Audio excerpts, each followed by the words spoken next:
Hey everyone, and welcome back to Planet Zoo with another build of a diorama today. If you guys are unfamiliar with the trend of dioramas and you're sleeping under a rock or whatever, this is basically a new trend that I, not really intentionally, but coincidentally created a while ago, and now everyone is building these wonderful dioramas. And today we are going to start off with the first very cool one, literary set. So this is going to be for the polar bear, as you've seen from the screenshot, obviously.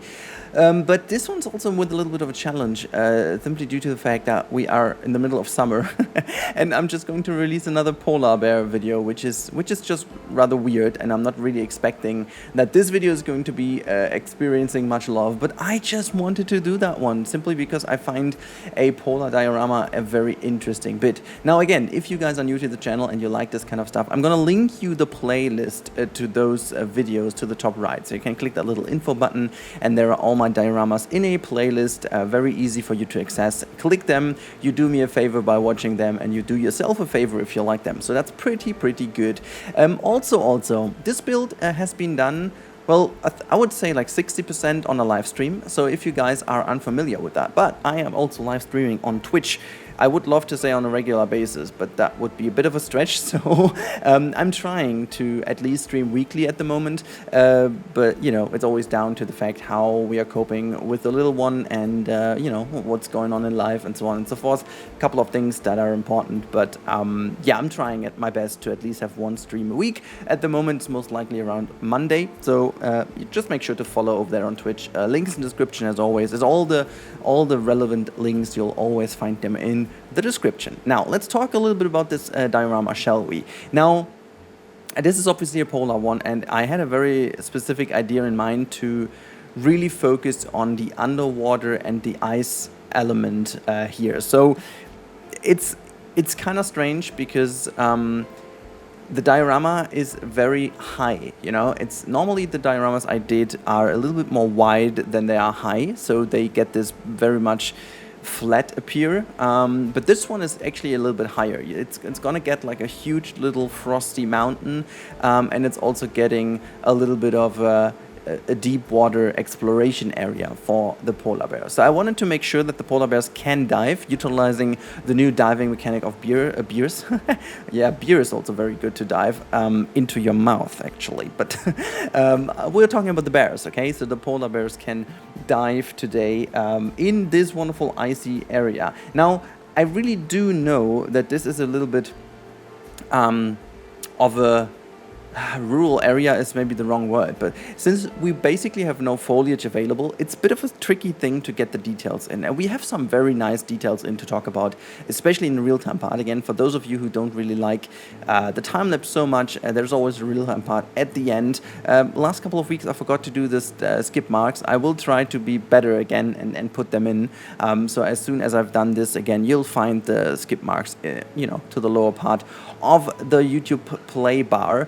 So you can always switch between different parts of the video easily. Now, today's video is also featuring a lot of rock work. So if you guys don't know, I love rocks, and the rock work wasn't especially tricky. And I find, you know, okay, I wanted to give a little shout out to the lady designer. She's also, she also jumped on the bandwagon of doing these dioramas. She actually asked me for that, which she totally does not have to do, but she was actually kind enough to ask me if that's okay, if she's also going to do one, and hell, I'm super stoked to see what she can also do. And funny enough, she also did like a Arctic one with the penguins, and when she sent me a screenshot, I was just replying with a screenshot of mine, so that was kind of funny. But she had a very fair point. She said that she was not using the taiga biome or the tundra biome. I think it was the tundra biome. I'm using the tundra biome. She's using the taiga biome, and I think it's a good call because, oh boy, the visibility of things in this biome, as soon as you have bright colors, is super tricky. The reason why I have a very darkish background is to see the contrast, but I'm later on going to change that just to get some more contrast into the icing and and the snowy parts. It's really hard to see where the different things is. This is also the reason why I made it rain real quick, because the rain always helps you to make sure that everything vanishes. Here you can see I'm playing around with the light, even building in the shadow a little bit, just to make sure that I see better which part is where and so on and so forth. So I should have also taken the other biome, to be honest, but well, we ended up with this one. It's fine, it works at the end. It looks kind of nice when it's done, but it's very hard to get there. So a very fair point. And then on the topic of the polar or Arctic regions, it's actually funny because I just saw something in the television yesterday. We were skipping through, and it's what I don't even know what exactly that was. It was kind of a top 50 blah blah blah show, which usually I don't watch, but it was pretty late and we were just having TV on as like kind of a background noise. And then I just figured, hey, wait a second, they're going for a dive with a submarine in like the Arctic region, and they were going to the bottom of the sea, like 1,000 meters down the sea, and it just kind of looked like in a tropical area. Like there was so much tropical fish and stuff, which technically is not tropical fish because it was like fish that looked like tropical fish, but it was like Arctic deep sea fish. And I've got no idea if it's super cold or super warm down there. I mean, nature is weird, and we know that there are kind of warm underwater lakes available as well. So I'm not really sure. As I said, it just kind of was like a little bit of a background noise, and I haven't really looked too much into it, but it's funny enough to understand that it's not all dead and cold down there, but it's pretty rocky and a lot of gravel down there, and it's not, in particular, there's not really that much ice and so on. But yeah, that's just how the bottom of the sea looks in these Arctic regions. So this is something I really also had to focus on making sure. But I went for a bit more of a fantasy-ish vibe with like an underground ice temple, broken down vibe, which I think works fine for the polar bears and for this build in particular. But if you want to do it a bit more realistic, then it definitely looks a little bit different. However, for those of you who made it into the video till this part, first of all, big thanks to you. You seem to be the ones who really like to enjoy also the voiceover and the whole time lapse. So thank you a lot, especially you sitting in front of your device right now. That is amazing. Just a little reminder, I opened up my membership for 0.99 euros or dollars if you want. I don't know if you guys are aware, but in the past you always had to pay like $4.99 for the membership on YouTube. It was a predefined number I couldn't change, but then YouTube changed it and you can set your amount yourself, and the lowest one is 99 cents. So in case, don't worry, it's not a mandatory whatsoever, but in case you want to support the channel a tiny bit more, you can become a member and you get the wonderful emotes, the camel emotes, and you get access to member posts only, which I don't do that often, to be honest. Like, I want to be honest with you guys. I don't want to give you so many perks, whatever, which I don't do, because I still feel like this is like a free service for you. That's my hobby, and yeah, I make kind of a bit of money with it. But if you join my Guilded, I have a very detailed list of what I earn with YouTube and why I opened this membership up to people now, and why it is quite helpful. So if you guys are really interested in that, I highly recommend to jump down my Guilded, and under the camel announcements, you'll find the last announcement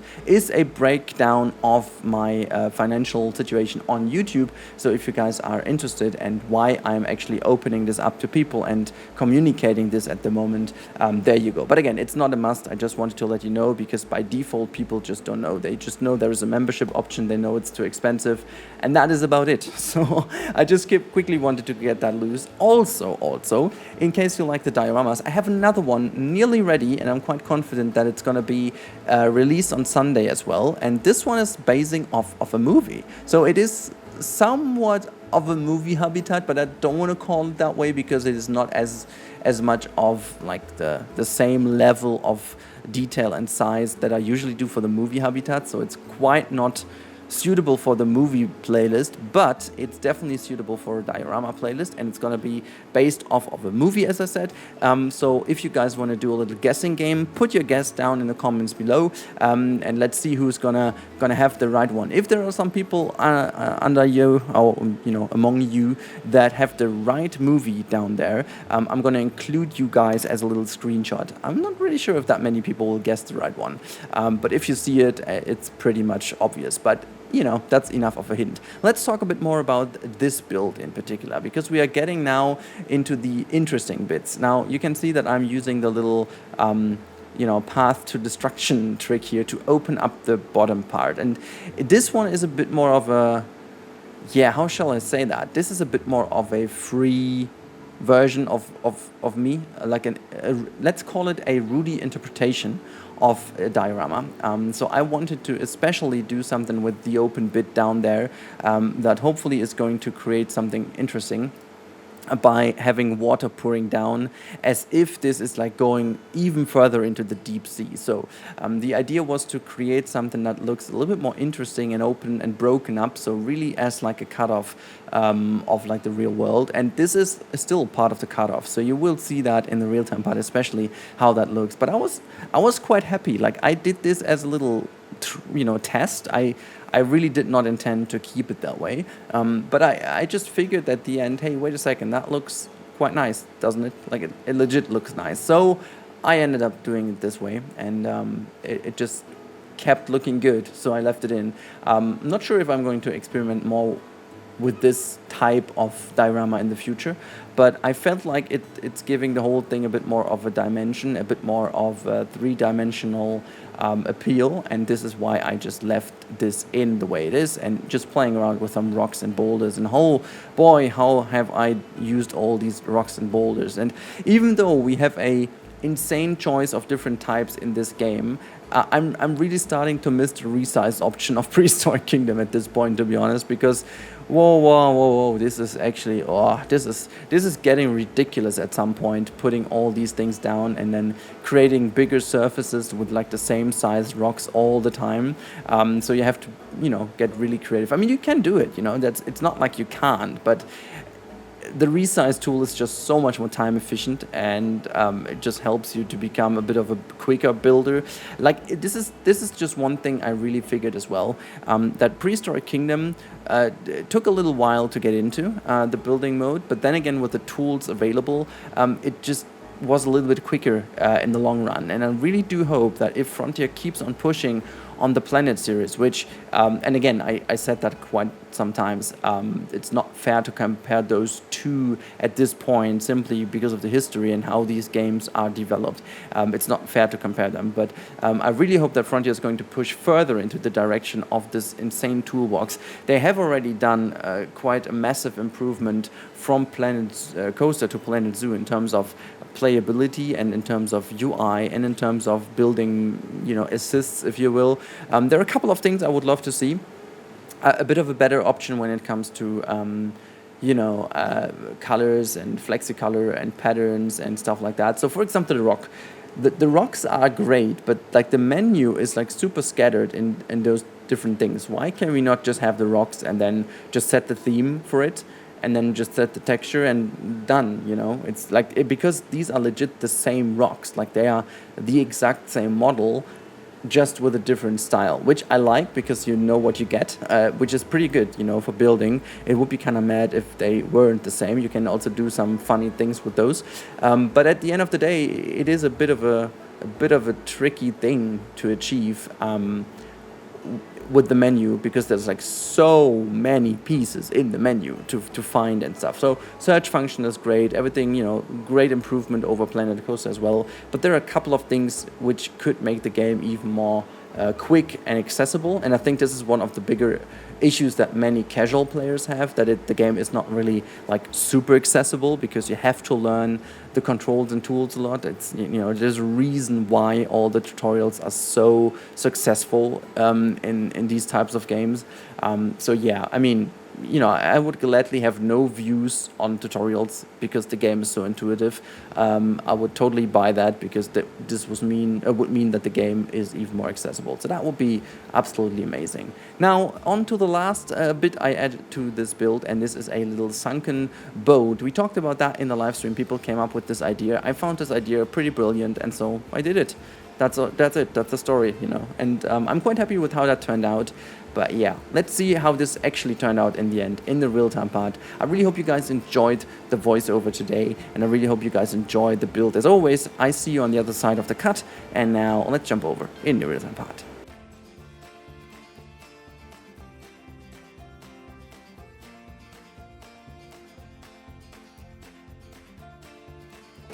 Alrighty, here we are in the real-time part, and you can see this is the finished diorama, and you can see actually the boat here in the center, and I really do like how that turned out. I just kind of repositioned the boat a couple of times because I wasn't really feeling it, but I think, you know, at this point in time it really gets the feel translated as I just wanted. Oh, look at that! Look at the view here with the polar bear, and I think also with the temple down here, this looks kind of cool. You know, with the polar bear in there diving, deep diving in, and just look at that. I'm just like quite a big fan of that. So the idea again is to make this habitat really look very nice from above, from the sides, and so on and so forth, and also especially making sure that this is a kind of nice experience in terms of the polar sea. There's like the boat crashed into this area. You can see there's a lot of icing hanging down, frozen boat, everything is frozen, which makes a lot of sense because, you know, that would just be completely into the cold breeze here, and, you know, everyone would be dead in there if they would stay here. But, you know, apparently they have been rescued, at least in my imagination, okay? But I think, you know, at the end it really worked out super well here with the mountain. It's all done by rocks, you know, nothing by terrain, because terrain would potentially be a little bit too small here. But then again, you can really see how that all looks. I mean, I think it looks really fantastic also from the bottom here, because you really get that feel of pouring down water into the void, I don't know. And if you're from the inside underwater, you can see that's also looking kind of nice. And then with the kind of fallen temple vibes over here, and again, as I explained already, you don't really need to pay too much attention here to the backside. Like I never do, because you barely even look here, so it's really not really mattering a lot. You can see there's the entrance here with like a little cave down. They can even look into the underground. It's like, if you know it, it's nice, but you know, I just did this to have a bit more space here. That's all you need to know. And then you come out, and I think it just looks pretty brilliant from over here. It really looks like into the open world of the polar region. So that's kind of nice, with like an infinity pool for the polar bears, which yeah, just overall looks fantastic. Look at that one. It's going for a dive. Oh boy, I just like that. I just like that a lot. So yeah, this is the polar bear diorama, guys. I really hope you enjoyed that one as well. Again, I'm trying to make them all available for the workshop. It's a little bit finicky. Let me just quickly show you why. So if I am going to do the following, you'll see that real quick. If I click on this, whoops. If I click on the habitat, which is that one, and I say save as blueprint, you will see that it just kind of looks fine at this point. You know, I'm just gonna create that real quick, so maybe it's gonna work, maybe it doesn't. Let's say polar bear diorama and polar bear diorama. The blueprint is, can we have like a blueprint that is called diorama, please, Frontier? I think at this point it's valid to have one. Okay, so enough praise. Let's say polar bear. This is PPP. It's not in here because it's DLC. I forgot. For me, it feels almost like a game animal from the base version, which it clearly isn't, but okay. So I created that, and now let's have a look if I choose this from my blueprints. Blop, blop, blop, blop, blop. There you go. I'm just gonna put this here. You can see there are a couple of things missing. You know, it's maybe not 100%. Well, actually it is. I think I can even upload this one. This looks pretty fine to me. Even with the terrain, is there enough terrain in there to... Oh yeah, it is.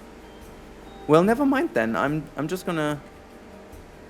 I don't even know. Okay, I mean, this is open down here, so potentially this won't work as... This actually will not work anyways. I will have to share the whole save file with you, like the park save file. This is a pity, because you would need to close this yourself. Okay, I didn't think about that, to be honest. If you use this little trick, yeah, then never mind. I'm just gonna not upload this one in the way it is. I just upload the save file then. Anyhow, guys, I really hope you guys enjoyed today's diorama. If you did enjoy, please let YouTube know by clicking the like button, leave a comment, and if you haven't subscribed to the channel yet, make sure to do so. That's the easiest way to tell YouTube you like the content.